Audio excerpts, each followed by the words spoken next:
How can a country sustain the economy during those weeks and months where people have to be cautious in being in close contact? In this program, mitigating the economic fallout of the coronavirus.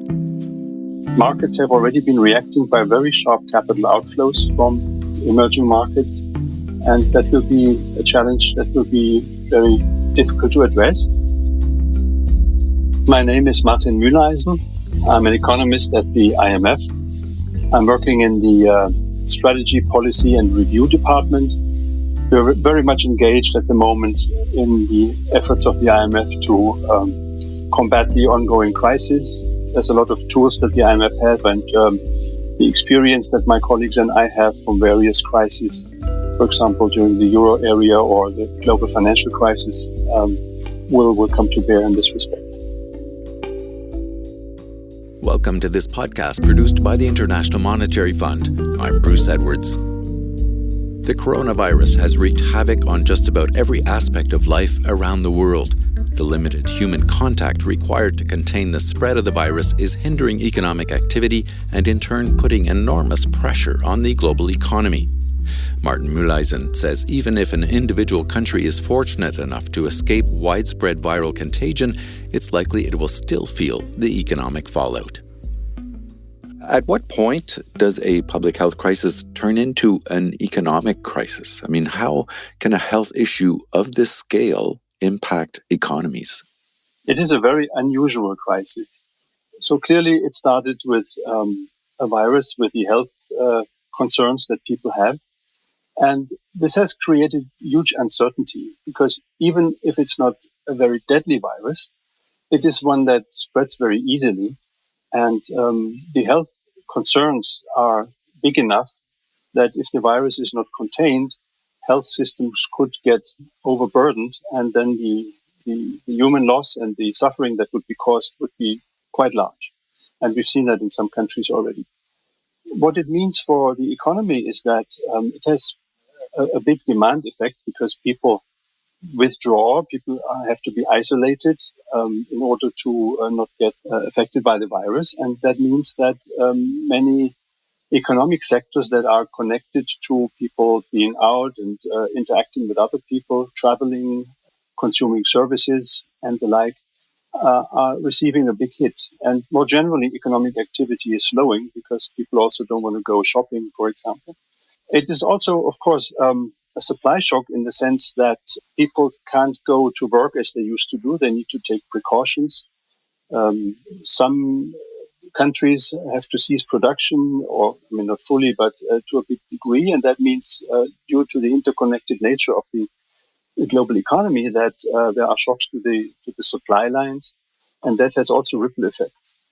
So what it all means is that economic activity is really slowing down sharply, and financial markets then react to that situation. Stock markets are the most well-known kind of markets. People look how they decline. And it's due to the fact that corporates need to revise their profit expectations. They have difficulties making these profits. In some cases, they have difficulties paying back loans or credit. The longer the crisis lasts, the longer the shocks are in effect, the bigger the difficulties for many companies. And of course, stock markets react to that. And also, companies will have to draw down credit lines from banks. And so we have a situation now where the health shock translates into these kind of supply and demand shocks, and the ripple effects to the financial sector are now quite severe. Luckily, I would think that financial institutions more broadly are in a better shape than, say, for example, before the global financial crisis. A lot of work has gone into making sure that they are well capitalized and that they are resilient to different types of shocks. Also, we've gone into this crisis, although the economy has since slowed down a little, with a very long expansion and high employment rates. And you would hope that that creates some buffers against the very weak activity for the next months. So in that sense, the crisis has come at a time where hopefully we are prepared for this kind of shock and where we can deal with it, although the effects will probably be quite severe. So while health professionals around the world are scrambling to contain the health risks of this pandemic, what will it take, do you think, to contain the economic repercussions? Yeah, I think you mentioned the core of the issue, which is really health professionals and health organizations, health ministries, governments. I think the core of fighting the crisis has to be in helping to limit the spread of the virus, and also to do it in a way that provides at some point confidence that this will be a temporary shock and that the effects will not last for many, many months. In some cases, of course, it may be necessary, and governments will know that isolation has to be kept up for some time.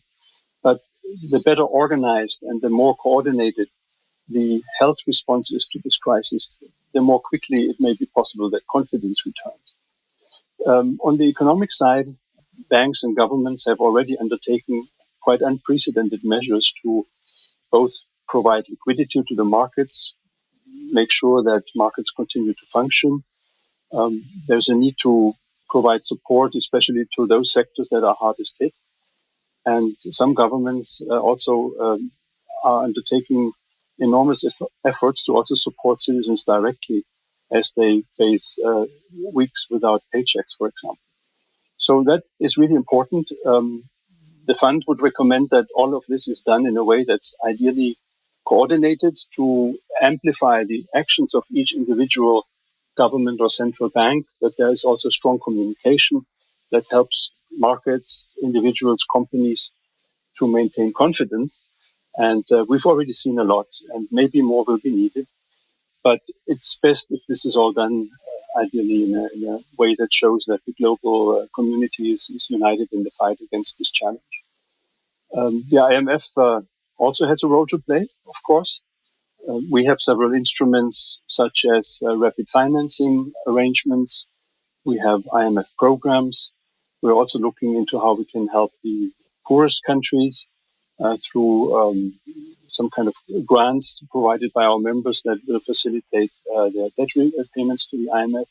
So we have a role to play. We are in very close touch with our member countries, and we've already received a lot of requests for help that we're going to proceed as speedily as possible.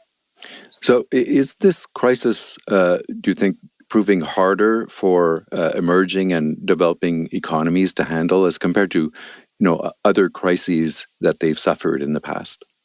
They are facing quite a challenge because the same measures that will lead to hopefully a decline in the spread of the virus in advanced economies will, of course, also have to be taken by all the other countries.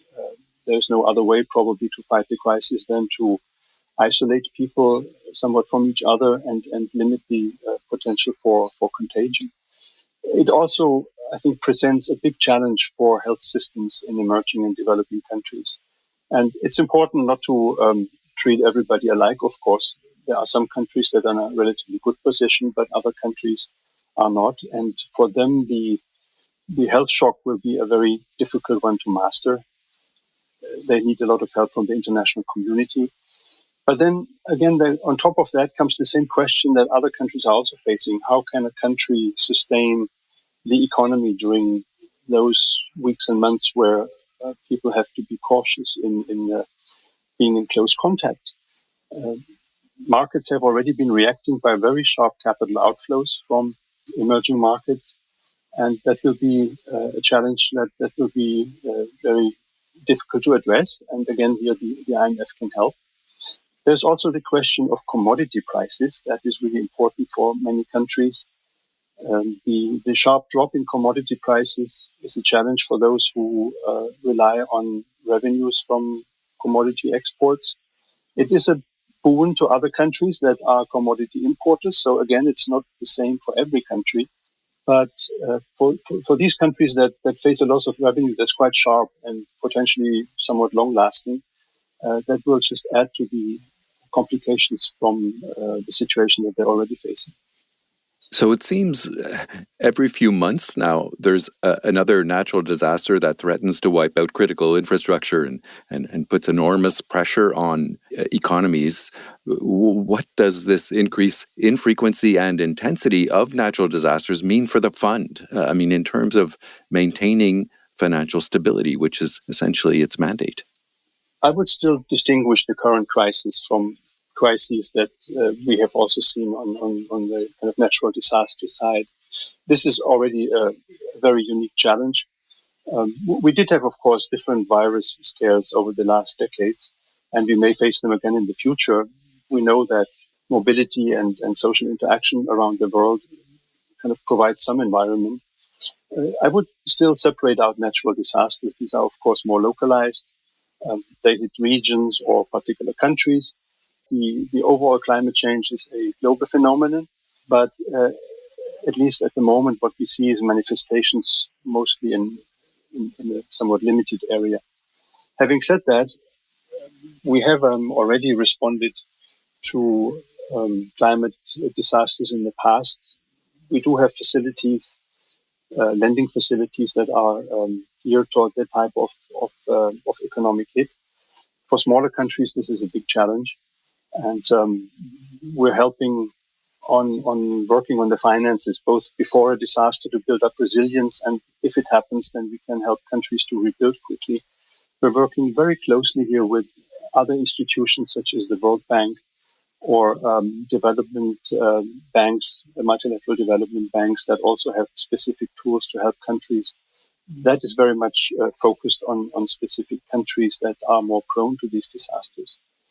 More broadly, going forward, disasters pose a risk increasingly also to economies that otherwise have the means to resist. They pose a risk to financial systems, in part because if there's a repricing of assets that are linked to the carbon economy, and for example, in the case of introduction of carbon taxes, that they become less valuable, then a lot of financial agents and institutions that are exposed to these assets, they may take quite a hit.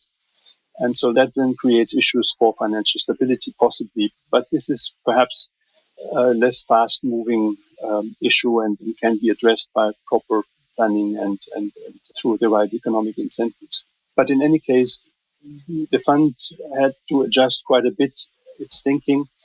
We're not no longer in the world of simple quote unquote capital account crisis. The world has become much more complex, and we've been thinking about climate. We've been thinking about disease outbreaks. We've been thinking about issues such as cyber risks or new financial technologies and the challenges they bring.